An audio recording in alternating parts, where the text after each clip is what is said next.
오늘은 산드로 보티첼리의 그림을 가지고 이야기를 나눠볼까 합니다. 보티첼리는 15세기에서 16세기 초에 걸쳐 초기 르네상스 시대 피렌체에서 활동하던 화가였습니다. 아마 당시 피렌체를 꽉 쥐고 있던 메디치가의 로렌조 메디치나 그 일가의 후원을 받았을 겁니다. 보티첼리 하면 떠오르는 작품은 바로 이거죠. 비너스의 탄생. 하지만 오늘 이야기할 주제는 이 작품이 아닙니다. 바로 이 작품입니다. 작품의 제목은 프리마베라. 이탈리아어를 아시는 분들은 무슨 뜻인지 바로 알겠습니다만 모르는 독자들도 오늘의 이야기를 따라오다 보면 짐작이 되실 겁니다. 숲속에 여러 인물들이 등장하는군요. 15세기 후반에 그려진 이 작품은 본다기보다 읽어야 합니다. 읽는 순서는 오른쪽에서 왼편으로 진행됩니다. 그럼 맨 오른쪽의 등장인물부터 거의 벌거벗다시피 한 젊은 여인을 한 시커먼 사내가 뒤에서부터 붙잡고 있군요. 여인은 클로리스라는 요정이고 사내는 제피루스라고 하는데 한이바람의 신이랍니다. 겨울이 지나고 봄이 올 때 불어오는 그 서풍 말입니다. 그리스 신화에 의하면 제피루스가 클로리스를 좋아해서 강제로 아내로 삼았다고 해요. 자세히 보면 제피루스는 볼을 잔뜩 부풀려 클로리스에게 입김을 불어넣으려고 하고 클로리스는 입에서 무언가를 토해내고 있는데 다행히 오버이트는 아니고 장미꽃잎이랍니다. 이들의 바로 왼편에 한 여인이 바구니에서 꽃잎을 뿌리면서 걸어 나오고 있네요. 이 여인은 방금 전의 요정 클로리스가 여신으로 승격한 후의 모습인데 플로라라고 부릅니다. 플로라, 영어의 플라워와 관련이 있는 이름이겠죠? 님프에서 여신으로 승격을 해서 그런지 걸어 나오는 모습이 당당합니다.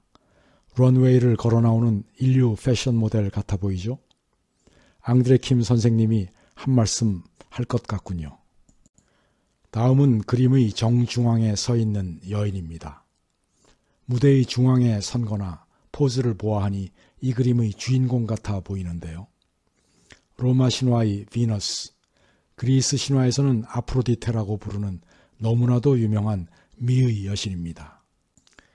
보티첼리의 다른 그림 비너스의 탄생에 비해서는 조신하게 나타났네요. 미의 여신인 동시에 사랑과 다산의 여신이죠.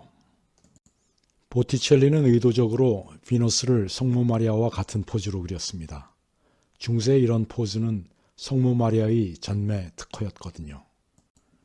더구나 배경의 숲을 이용하여 마치 성모의 후광과 같은 효과를 연출했습니다.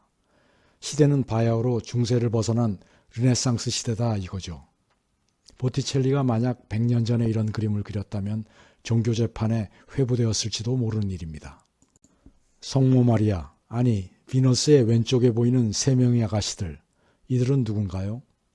우리말로 삼미신이라고 번역하고 영어로는 Three Graces라고 하는 여신들입니다. 매력과 아름다움과 덕성을 두루 갖춘 세 여인은 신화의 세계에서 아이돌 걸그룹쯤 되었겠죠?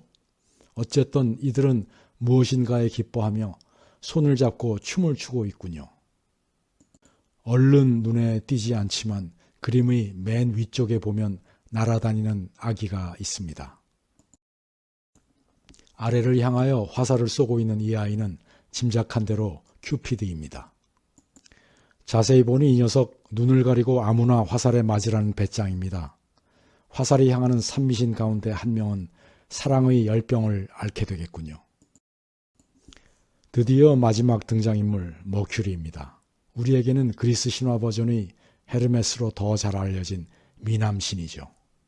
이 미남신은 막대기를 들고 무언가를 걷어내고 있는데요. 이건 예사 막대기가 아니라 제우스의 전령 자격으로 가지고 다니는 뱀 2마리가 또아리를 틀고 있는 특별한 지팡이입니다. 그는 나뭇가지 사이에 걸린 거미줄을 걷어내듯 지난 겨울에 먹구름을 걷어내고 있는 걸로 보입니다. 배경을 보면 오렌지 열매가 탐스럽게 열려 있고 바닥에는 꽃잎들이 깔려 있군요. 자, 이쯤 되면 이 그림의 제목이 짐작되시나요? 그렇습니다. 이 그림의 제목 프리마베라는 봄이란 뜻입니다. 봄의 아름다움과 풍요로움을 그림을 통하여 이야기해주고 있습니다. 다시 훑어보면 겨울의 한기에 시퍼렇게 언 제피루스가 봄의 한이바람을 요정 클로리스에게 불어넣어주면 요정은 장미꽃잎을 토하며 꽃의 여신 플로라가 되어 이 오렌지 정원에 꽃을 뿌리며 입장하고 아름다움과 다산의 여신 비너스가 중심을 잡고 있는데 장난꾸러기 큐피드의 화살이 향하는 곳에 산미신이 새로 찾아온 계절을 기뻐하며 춤을 추고 있습니다. 마지막으로 머큐리는 나무에서 지난 겨울에 먹구름을 걷어내는 거죠.